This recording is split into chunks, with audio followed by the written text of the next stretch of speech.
किस स्मृति ईरानी की बात कर रही है? महिला बाल विकास मंत्री महिला है। बाल विकास की मंत्री हैं। हाँ। मणिपुर पे उन्होंने मुंह नहीं खोला। हाँ। खुद जो एक्टिंग किया करती थी सास कभी भी बहू थी, हाँ। जो खुद दूसरे का घर तोड़कर अपना घर बसाई, जिनका कैरेक्टर खुद मजबूत नहीं है, वो दूसरे के कैरेक्टर पे उंगली उठाने का काम कर रही हैं।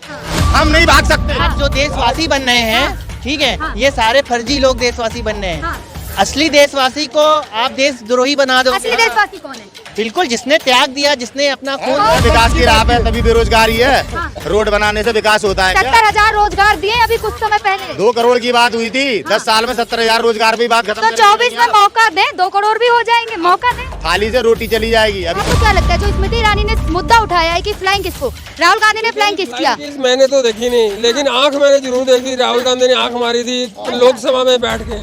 समझे, ऐसा आदमी जो है ना वहाँ बैठने के काबिल ही नहीं है। आपको पता है फ्लाइंग किस कैसे होती है? करके होती कैसे होती नहीं, आपको पता है? आपको पता है? बजाय उसका कोई है, एविडेंस है? इस वक्त महिला बाल विकास, किसने कहा? महिला बाल विकास ड्रामिस्ट है, हाँ। वो ड्रामिस्ट है। हर किसी के मुंह से यही निकलेगा कि स्मृति ड्रामेबाज है और उनको ड्रामा करना महंगा वो पड़ेगा। देख पहनावे को कहेंगे कि ये मुस्लिम है। बीजेपी के लोग और बीजेपी कंपनी बोलेंगे, पार्टी नहीं बोलेंगे, बीजेपी कंपनी है, हाँ। ठीक है। अगर इनसे कुछ भी बात करो, वो हिंदू मुसलमान को हर जगह। अब ये बताइए, इनका ड्रेस है हिंदू मुसलमान से क्या मतलब है? ये ड्रेस हिंदू मुसलमान से लिंक हो गया। आरएसएस के विचारधारा, बीजेपी की विचारधारा जो है नफरत फैलाना। आज हमारे पूरे हिंदुस्तान के युवा, माता बहन, किसान, बेरोजगार, बिजनेसमैन, सबका दिल जीतने का काम किया। लेकिन सर क्या कह रहा हूँ कि ये टिकट की कोशिश कर रहे हैं, इसीलिए वो ऐसे घटिया आदमी को प्रमोट करे, राहुल गांधी जैसे को। समझे, जो काले कपड़े पहन के कोर्ट के आदेश को मानता नहीं है और सड़क पे आता है, ऐसे आदमी को तो मतलब पार्लियामेंट में होने नहीं चाहिए। लेकिन अभी कुछ सर्वे आए जिसमें राहुल गांधी की पहली पसंद बनने हैं आप जनता जब की। कोर्ट को नहीं मानते तो आपको कोई हक नहीं है वहाँ कोर्ट में सवाल ना उठाए, कोर्ट के ना तो फैसले में सवाल, कोर्ट के क्यों ना उठाऊं मैं? कोर्ट ने एक आदेश दिया, हम मानेंगे नहीं। इंडिया जीतेगा डॉट नहीं है। जब मोदी जी कहते हैं इंडिया को वोट दो, तब तो डॉट नहीं लगाते। कभी साइनिंग इंडिया, कभी जीतेगा इंडिया, कभी कुछ कहते, तब तो आप make it India, digital India, तब तो आप डॉट नहीं लगाते। आज गांधी परिवार अगर अपना एक गठबंधन करते हैं कुछ देश की पार्टियां मिलके, और उन्होंने उस गठबंधन का नाम इंडिया रख दिया, कह रहे हैं भ्रष्टाचारी एक हो गए, सारे भ्रष्टाचारी एक। तभी वो महाराष्ट्र में सरकार बनी है। सारे साहूकारों की बन रही है, जिन्हें ईडी ने पहले अपना सम्मान दिया, फिर होटल में कार्रवाई हो रही है। और फिर भारतीय जनता पार्टी का नेता बना के उन्हें छोड़ दिया। पूरी कमाई इन्हें टैक्स के माध्यम से दे रहे। हमारे बच्चों की शिक्षा आज इतनी महंगी कर दी गई है, फीस नहीं भर पा रहे हैं, क्योंकि आज हमारे नेता 35-35 करोड़ में बिक रहे हैं। मोदी जी कहते तो है आत्मनिर्भर बन जाए, काम करे, ऐसा काम करे कि 3 लोगों को रोजगार मोदी जी बहुत कुछ कहते हैं। मोदी जी कभी अपने अंदर भी झांका करे, कभी गांधी जी पे टिप्पणी करते हैं, जिनने आजादी के लिए संघर्ष करा। नेहरू जी जिनने आजादी के लिए संघर्ष करा, उन पर टिप्पणी करते थे। नमस्कार, मैं प्रियंका और आप देख रहे हैं को बोल रहे हैं। देखिए, लगातार जितने पास 2024 का चुनाव आ रहा है, उतनी गर्मी करवाट बढ़ती जा रही है। वहीं नेताओं की बयानबाजी भी बढ़ गई। लेकिन एक बार फिर संबित पात्रा ने कह दिया है कि 2024 में भाजपा सरकार आना तय है। इसी पे मेरे साथ कुछ लोग जुड़े, उन्हीं से जानिए क्या राय है उनकी और क्या लग रहा है जो संबित पात्रा ने कहा है, क्या सही कहा है? सर, क्या लग रहा है? संबित पात्रा ने कह दिया साफ साफ खुले शब्दों में कि 2024 में भाजपा आना तय है। देखिए, ये तो कहने के लिए तो प्रधानमंत्री मोदी जी भी कह रहे हैं लाल किले से। हाँ। अब संबित पात्रा है तो ये जुमेरी लाल के सपने देखना तो राष्ट्रीय प्रवक्ता है भाजपा के। मैंने क्या बोला, सपने देखना किसी के लिए मना नहीं है। हाँ। और इन्होंने जनता को जो गुमराह करने का काम किया है, हिंदुस्तान की जनता को, हिंदुस्तान की जनता खुद त्राही त्राही कर रही है। युवा बेरोजगार हैं, हमारी देश की बहन बेटियां परेशान हैं। इन्होंने जिन मुद्दों को बताया कि बेटी बचाओ बेटी पढ़ाओ, अब मणिपुर में देख रहे हैं, हरियाणा के तो मणिपुर की बात कर रहे हैं तो मोदी जी ने कह तो दिया शांति बहाल होगी। अब कैसे कह दिया है ना। अरे कहने से कुछ नहीं होता है। एग्जाम्पल दीजिए, संसद में आए, उन्होंने क्या कहानियां हमने सुनना था। तो कौन आएगा 24 में? 24 में देखिए, जनता ने तय कर लिया है। कश्मीर से कन्याकुमारी तक पैदल चलकर राहुल गांधी जी ने जनता का दिल जीतने का काम आप कह रहे हैं राहुल गांधी आएंगे, लेकिन इसमें मैं गांव तक जाता हूं, गांव का हूं, इसलिए मुझे पता है। लेकिन स्मृति ईरानी ने करे गली चौराहे पे चर्चा है। चर्चा ये है कि हमको बीजेपी की ये नफरत की सरकार अब नहीं चाहिए। हमको वही पुरानी कांग्रेस स्मृति चाहिए। ईरानी ने कह तो दिया है कि राहुल गांधी ने पार्लियामेंट में फ्लाइंग किस कर दी है और आप कह रहे हैं कि राहुल आप किस स्मृति ईरानी की बात कर रही हैं? महिला बाल विकास मंत्री महिला है। बाल विकास की मंत्री हैं। हाँ। मणिपुर पे उन्होंने मुंह नहीं खोला। हाँ। खुद जो एक्टिंग किया करती थी सास कभी भी बहू थी, हाँ। जो खुद दूसरे का घर तोड़कर अपना घर बसाई, हाँ। जिनका कैरेक्टर खुद मजबूत नहीं है, वो दूसरे के कैरेक्टर पे अंगुली उठाने का काम कर रही हैं।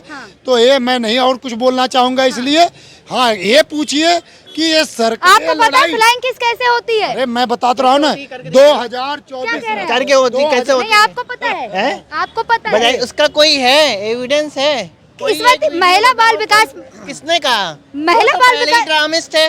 हाँ। वो ड्रामिस्ट है। हर किसी के मुंह से यही निकलेगा कि स्मृति ड्रामेबाज है और उनको ड्रामा करना महंगा वो पड़ेगा। देखिए नाटक सुनिए, 2024 का जो चुनाव होने वाला है, इस बार चुनाव सिर्फ बेरोजगारी, युवाओं की नौकरी, किसानों की जो इन्होंने सपना दिखाया, पूर्व सैनिक आज हमारे जंतर मंतर पे बैठे हैं।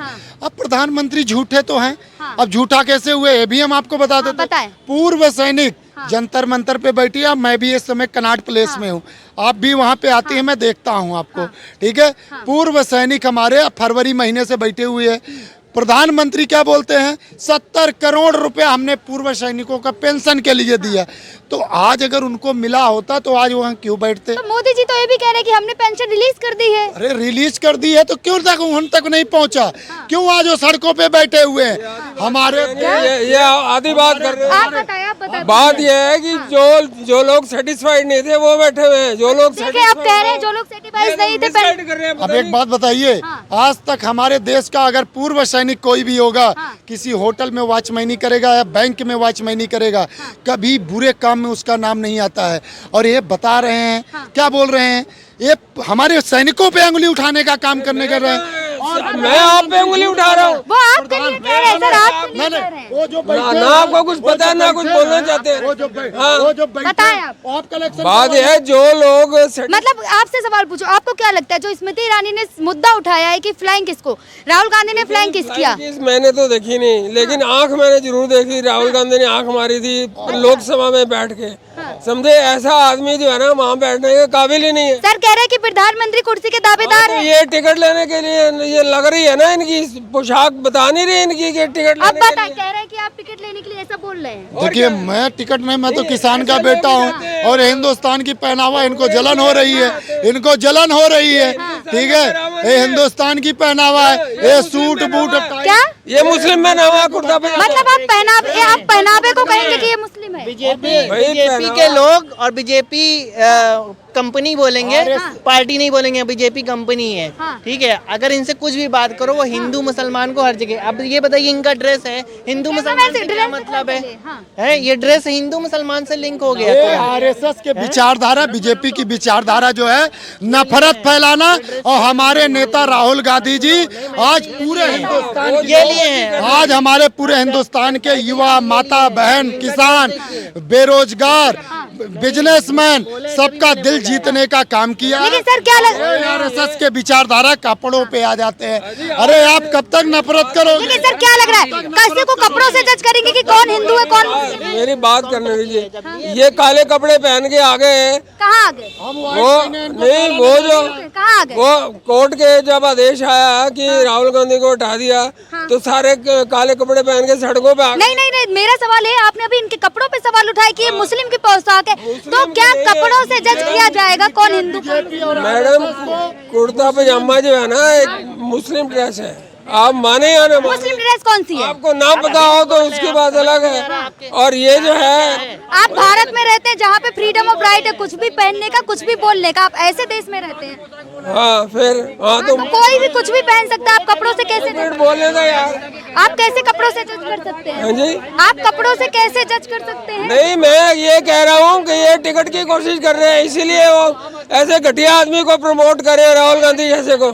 समझे, जो काले कपड़े पहन के कोर्ट के आदेश को मानता नहीं है और सड़क पे आया है, ऐसे आदमी को तो मतलब पार्लियामेंट में होने नहीं चाहिए। लेकिन अभी कुछ सर्वे आए जिसमें राहुल गांधी की पहली पसंद बनने हैं आप जनता जब की। कोर्ट को नहीं मानते तो आपको कोई हक नहीं है वहाँ बैठने कोर्ट का। पे सवाल ना उठाए, कोर्ट के ना तो फैसले पे सवाल, कोर्ट के क्यों ना उठाऊं मैं? कोर्ट ने एक आदेश दिया, आप मानेंगे नहीं? बताएं। कोर्ट ने आदेश दिया अरविंद केजरीवाल के लिए, माना किसी भारत की सरकार ने। कौन ला रहा है अध्यादेश? अध्यादेश सर मुद्दे सुनिए, मुद्दे की बात करते हैं, कोर्ट की बात, कोर्ट पे सवाल नहीं उठा सकते, मुद्दे की बात। सुनिए, अध्यादेश कौन लाया? अध्यादेश लाने की एक स्थितियाँ होती हैं, यहाँ तो कोई स्थिति थी लेकिन नहीं। उस पे भी तो भाजपा के नेताओं ने कहा है कि एनडीए ही जीतेगा ना कि इंडिया। देखिए, इंडिया कभी आ रहा है या अब हारेगा?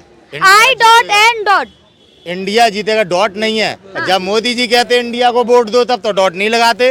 कभी साइनिंग इंडिया, कभी जीतेगा इंडिया, कभी कुछ कहते, तब तो आप make it India, digital India, तब तो आप डॉट नहीं लगाते। आज गांधी परिवार अगर अपना एक गठबंधन करते हैं कुछ देश की पार्टियां मिलके, और उनने उस गठबंधन का नाम इंडिया रख दिया, कह रहे हैं भ्रष्टाचारी एक हो गए, सारे भ्रष्टाचारी एक। तभी वो महाराष्ट्र में सरकार बनी है, सारे साहूकारों की बन रही है, जिन्हें ईडी इन्हें पहले अपना सम्मान दिया, फिर होटल में कार्रवाई हो रही है, और फिर भारतीय जनता पार्टी का नेता बना के उन्हें छोड़ दिया। कार्रवाई हो रही है। नागरिक बेवकूफ है जो आटे पे टैक्स दे रहे हैं। हम लोग बेवकूफ है, अपनी पूरी कमाई इन्हें टैक्स के माध्यम से दे रहे हैं। हमारे बच्चों की शिक्षा आज इतनी महंगी कर दी गई है, फीस नहीं भर पा रहे हैं, क्योंकि आज हमारे नेता 35-35 करोड़ में बिक रहे हैं। मोदी जी कहते तो है आत्मनिर्भर बन जाए, काम करे, ऐसा काम करे कि 3 लोगों को रोजगार मोदी जी बहुत कुछ कहते हैं। मोदी जी कभी अपने अंदर भी झांका करे, कभी गांधी जी पे टिप्पणी करते हैं, जिनने आजादी के लिए संघर्ष करा। नेहरू जी जिनने आजादी के लिए संघर्ष करा, उन पर टिप्पणी करते देश का निर्माण कर गए।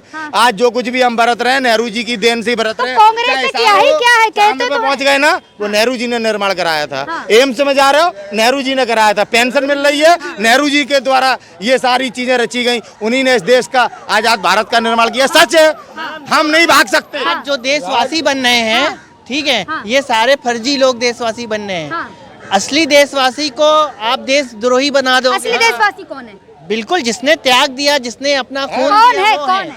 वो भाई, वो जिसने किया। मोदी जी ने देश के लिए घर परिवार छोड़ दिया। बिल्कुल नहीं किया है। किसने कहा जौनपुर में मेडिकल कॉलेज, एक मिनट, जौनपुर में सपा द्वारा माननीय मुलायम सिंह द्वारा और पारसनाथ पूर्व के जो अभी स्वर्गीय हो गए हैं, उनके द्वारा मेडिकल कॉलेज बनाया गया है।